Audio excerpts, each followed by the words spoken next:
حضرت مالک بن دینار مشہور بزرگوں میں ہیں۔ ایک شخص نے ان کی توبہ کا قصہ پوچھا کہ کیا بات پیش آئی جس پر آپ نے سابقہ زندگی سے توبہ کی؟ وہ کہنے لگے، میں ایک سپاہی تھا اور شراب کا بہت شوقین اور بہت عادی، ہر وقت شراب ہی میں منہمک رہتا تھا۔ میں نے ایک باندی خریدی جو بہت خوبصورت تھی، مجھے اس سے بہت تعلق تھا۔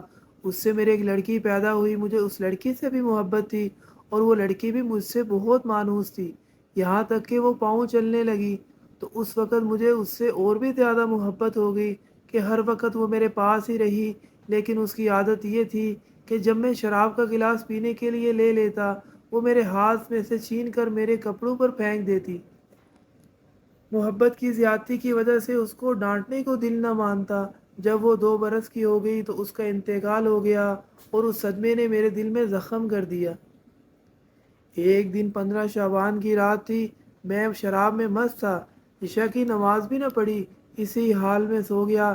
میں نے خواب میں دیکھا کہ حشر قائم ہو گیا، لوگ قبروں سے نکل رہے ہیں، میں بھی ان لوگوں میں ہوں جو میدان حشر کی طرف جا رہے ہیں۔ میں نے اپنے پیچھے کچھ آہٹ کی آواز سنی، میں نے جو مڑ کر دیکھا، ایک کالا اژدہا میرے پیچھے دوڑا ہوا آ رہا ہے، اس کی کیری آنکھیں ہیں، منہ کھلا ہوا ہے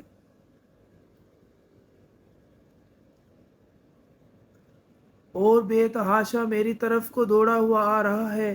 میں اس کے ڈر سے گھبرا کر خوف زدہ زور زور سے بھاگ رہا ہوں اور وہ میرے پیچھے بھاگا چلا آ رہا ہے۔ سامنے مجھے ایک بوڑھے میاں، نہایت نفیس لباس، نہایت مہکتی ہوئی خوشبو ان میں سے آ رہی تھی، ملے۔ میں نے ان کو سلام کیا، انہوں نے سلام کا جواب دیا۔ میں نے ان سے کہا، خدا کے واسطے میری مدد کیجیے۔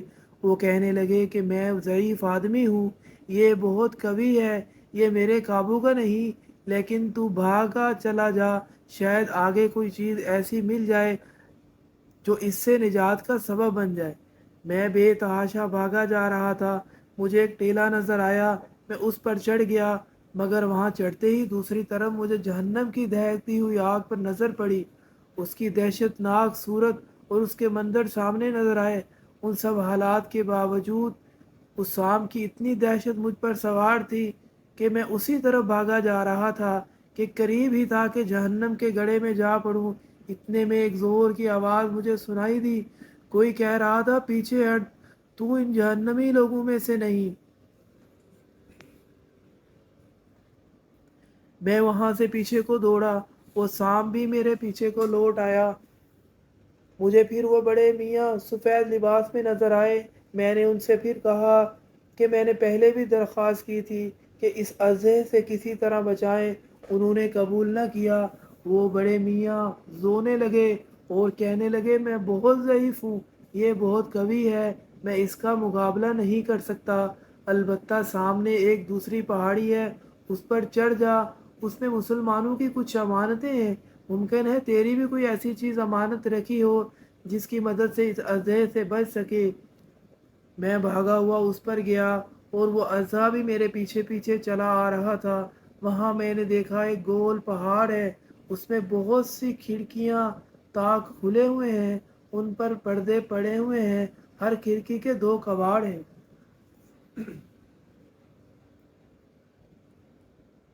ہر کھڑکی کے 2 پلے ہیں سونے کے، جن پر یاقوت جڑے ہوئے ہیں اور موتیوں سے بھرے ہوئے ہیں، ہر پلے پر ایک ریشمی پردہ پڑا ہوا ہے۔ میں جب اس پر چڑھنے لگا تو فرشتوں نے آواز دی کہ کواڑ کھول دو اور پردے اٹھا دو اور باہر نکل آؤ، شاید اس پریشان حال کی کوئی امانت تم میں ایسی ہو جو اس وقت اس کو اس مصیبت سے نجات دے۔ اس آواز کے ساتھ ہی ایک دم دروازے کھلے اور پردے اٹھ گئے اور اس میں چاند جیسی صورت کے بہت سے بچے نکلے، مگر میں انتہائی پریشان تھا کہ سام میرے بالکل ہی قریب آ گیا تھا۔ اتنے میں وہ بچے چلانے لگے، ارے تم سب جلدی نکل آؤ، یہ سام تو اس کے پاس ہی آ گیا۔ اس پر فوجیں کی فوجیں بچوں کی نکل آئی۔ ان میں اچانک میری نگاہ اس 2 سالہ بچی پر پڑ گئی جو مر گئی تھی۔ وہ مجھے دیکھتے ہی رونے لگی اور کہنے لگی، خدا کی قسم، یہ تو میرے ابا ہیں۔ یہ کہتے ہی تیر کی طرح کود کر ایک نور کے پلڑے پر چڑھ گئی اور اپنے بائیں ہاتھ کو میرے دانے ہاتھ کی طرف بڑھایا۔ میں جلدی سے اس میں لپٹ گیا اور اس نے اپنے دانے ہاتھ کو اس سام کی طرف بڑھایا تو وہ فوراً پیچھے کو بھاگنے لگا۔ پھر اس نے مجھے بٹھایا اور خود میری گود میں بیٹھ گئی اور اپنے دانے ہاتھ کو میری داڑھی پر پھیرنے لگی اور کہنے لگی، میرے ابا جان۔ پھر سورۃ حدید کی آیت پڑھی جس کا ترجمہ یہ ہے، کیا ایمان والوں میں سے جو لوگ گناہوں میں مبتلا رہتے ہیں ان کے لیے اس بات کا وقت ابھی تک نہیں آیا کہ ان کے دل میں اللہ کے ذکر کے واسطے اور اس حق کی بات کے واسطے جو ان پر نازل ہوئی ہے جھک جائیں۔